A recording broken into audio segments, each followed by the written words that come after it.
Most trusted radio network in the country, Bombo Radio Philippines. Basta Radio Bombo!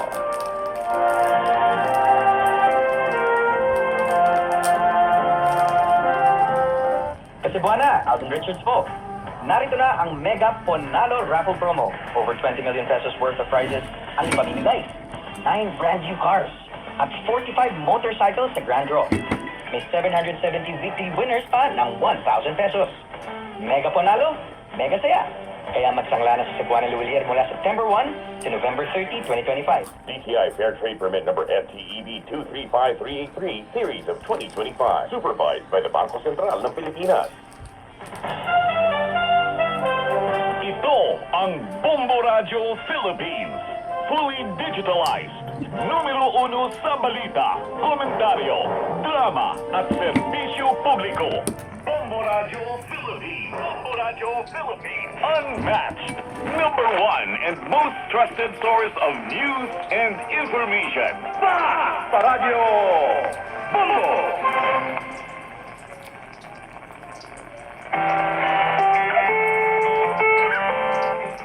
Saan ka man naroroon, mahal ko.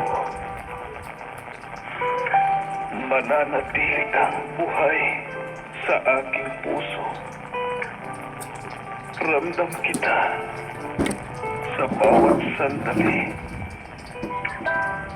Dahil buhay na buhay ka sa himig ng pag-ibig. Himig ng pag-ibig. I need your love to brighten up my day. Isang himig na maging gabay Kaya tali na, may galing na sa dili mga ka makaunang taong pa. wakas na nagmamahalan. Duyan ng malabahagharing pag-ibig Yung tali. na hihili sa puso at pakiramdam. Himig ng pag-ibig. Isang tula na kung saan iikot ang iba't ibang kwento na inyong mapapakinggan mula Lunes hanggang Sabado. Sa pluma at direksyon ni Lubimin Aquino. Dito sa Lovelet Artist and Talent Center Drama Productions, handog sa inyo ng number 1 and most trusted radio network in the country, Bombo Radio Philippines. Basta Radio Bombo.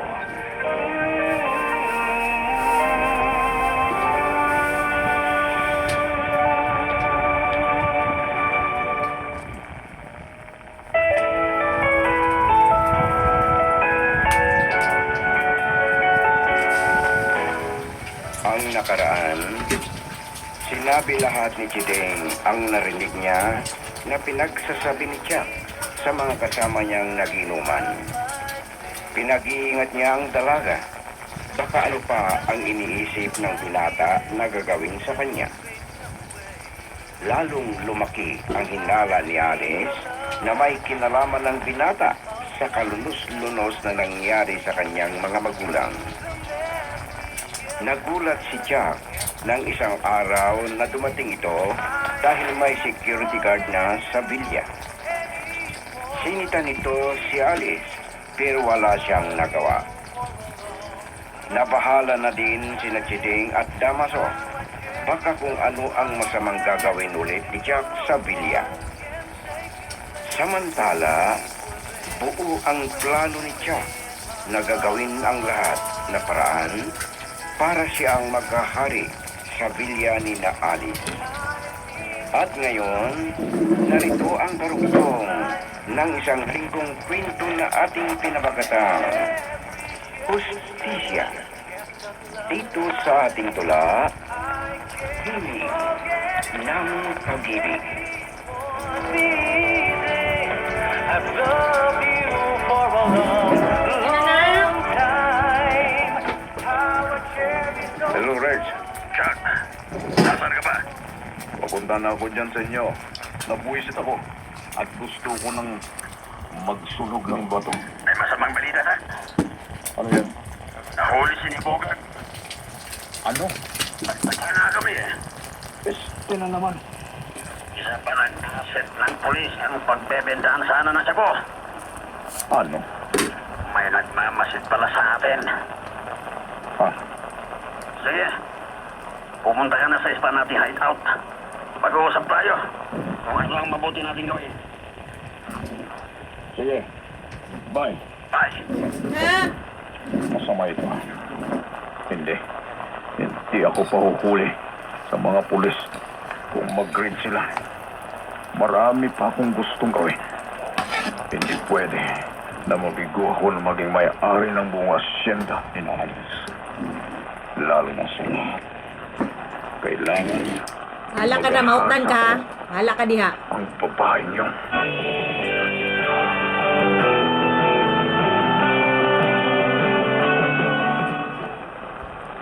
Alam mo naman ang gawain nila. Talagang napakasama nila.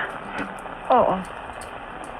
Mula nang magkaisip ako, ay hindi kami magkaintindihan. Lagi kami nag-aaway. Pero, mabuti rin ang pinakita ni Don Fernando sa kanya. Laki pa sa luho noon. At yan ang lihim na sumama ang loob ko. Alice, Yan ang totoo. At yan, naisipan kong lumayo sa pamamagitan ng pag-aaral ko sa National Police Academy. Dahil kung madestino ako sa malayo, ay malalayo ako kay Jack. at nangyari. Nasunod lahat ng kapito. Ayaw ni Mama noon na maging pulis ako at lumayo. Pero hindi nila ako napigilan. At habang wala ka, yun naman ang nangyari sa kanya. Luma na ba? Luma na. Nakukonsensya ako. Unya na na. Pero kung ipinagtapat sana sa akin ang totoo noon, di nangyari sana yung napakasakit na pagpatay sa kanila. Pero hindi ako titigil hanggang hindi nahuhuli ang kriminal.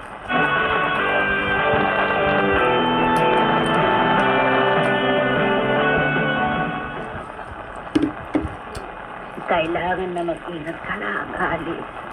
Oo, Yaya. Huwag kayong mag-alala. Nag-aaway kayo bago siya umalis.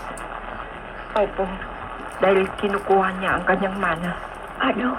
Pero sinabi ko sa kanya na lutasin pa ang nangyari kina Papa. Pero nagalit, kaya umalis. Sinabi mo na ba sa kanya na alam mo na isa siyang ampon? Hindi pa, Yaya. Kung malaban niya na alam mo na, baka makaisip ng masama sa'yo. Darating yan na panahon, Yaya. Nasasabihin ko ang natuklasan ko. Ay, tarantado talaga ang taong yun. Hindi pa, ni. Under surveillance sila ng mga kasama niya. Ay, mabuti kung ganun. Lumalaki ang hinala ko na siya ang pumatay kina Papa at Mama. Alice, Kailangan na masentensya at dapat na maparusahan. Sandali lang, Yaya. yun sige. At may gagawin ba ako doon sa kusina?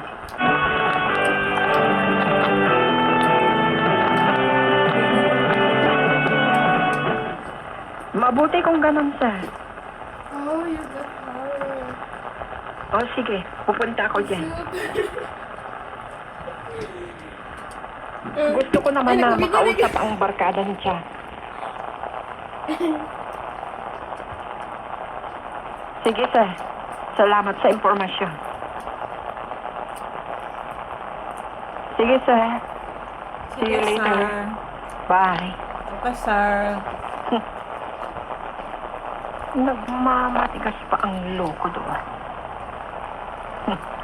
Ako mag-iimbestiga sa kanya. Pero kailangan Okay, na sir. todo ang pagbabantay. Baka patayin ng sindikato. Okay, sir.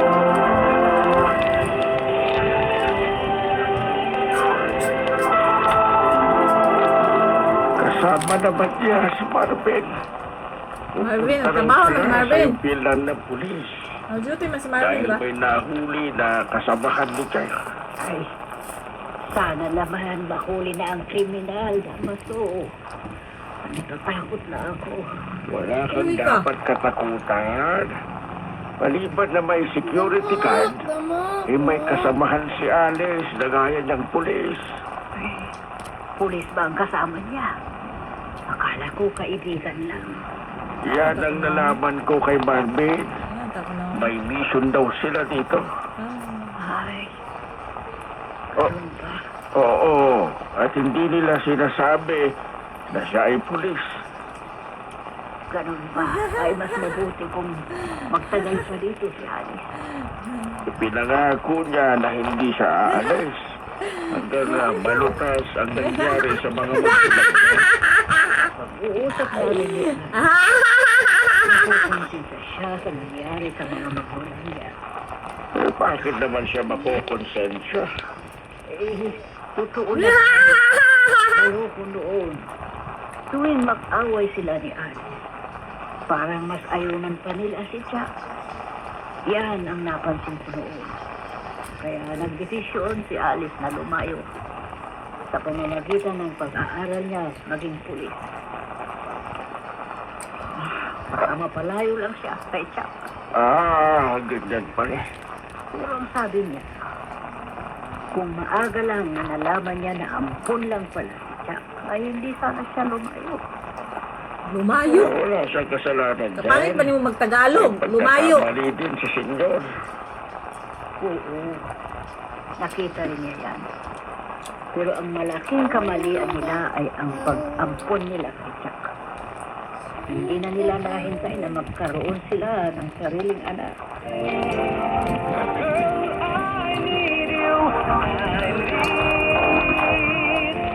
Kaya nakamantika.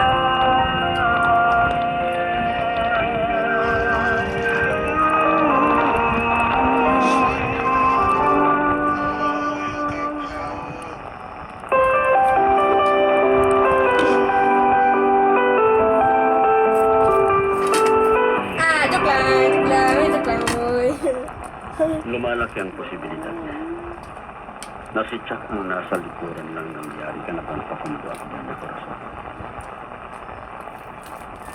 Ano bang kalupitan niya?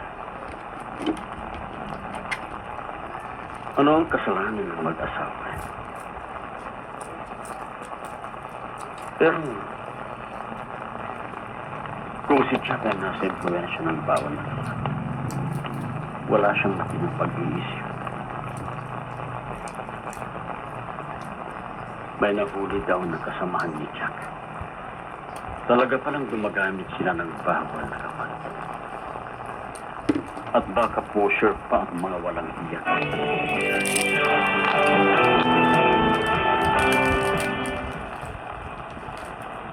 Honey, ano nang balita? Pupunta Ako, tayo sa malilibi. opisina ng ahensya ng anti-illegal drug.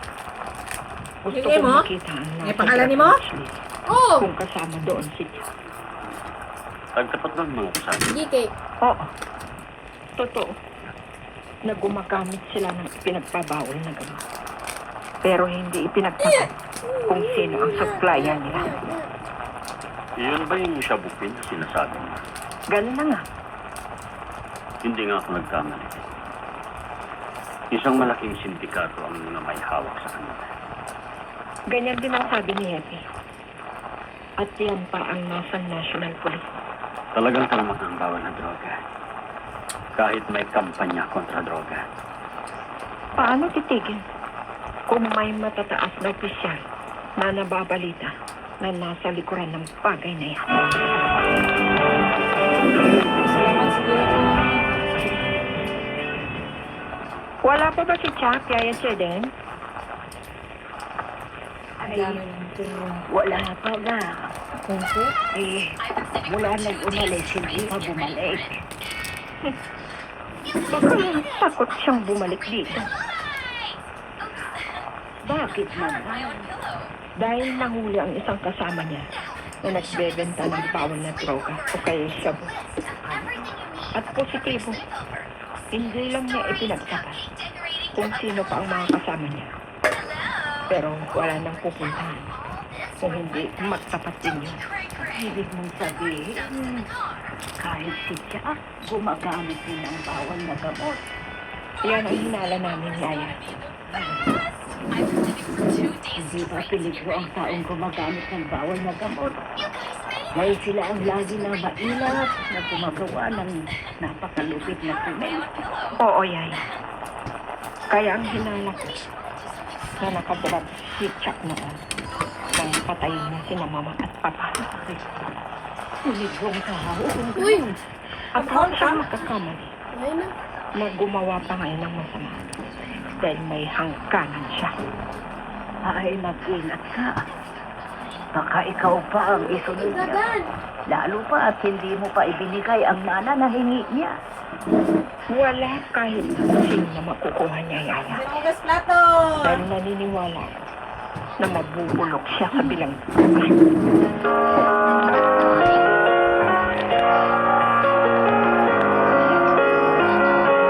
That's literally mine. Diyos ko, ilayunin niyo sana sa peligro si Ali. Huwag po ninyong pabayaan at kailangan na mabigyan ng hustisya ang nangyari kina Senyor Facundo. Kailangan maparusahan ang dapat parusahan Dito kayo ba sa balupit na pagkamatay nila. Ah, ko papa. Anya ako mong torta. At kung totoo Dito kayo ba nagmaday? Di ko mo ba sa plato day? Dito kayo ba nugma? Pakapalitag Jollibee. pagkatapos ng pag-aalag at pagpalaki sa kanila, siya ba ang pumatay sa kanila? Huwag na kakao kayo. Kayo pa makagalibi ugma. Kung gusto ko nga makagalibi ugma, paghugas na. Hugas na, Jollibee ugma. Kaya ka ugmag. Ngayon ka Jollibee ugma ha. Di ka makugas ugma. Kung dito ka ugma.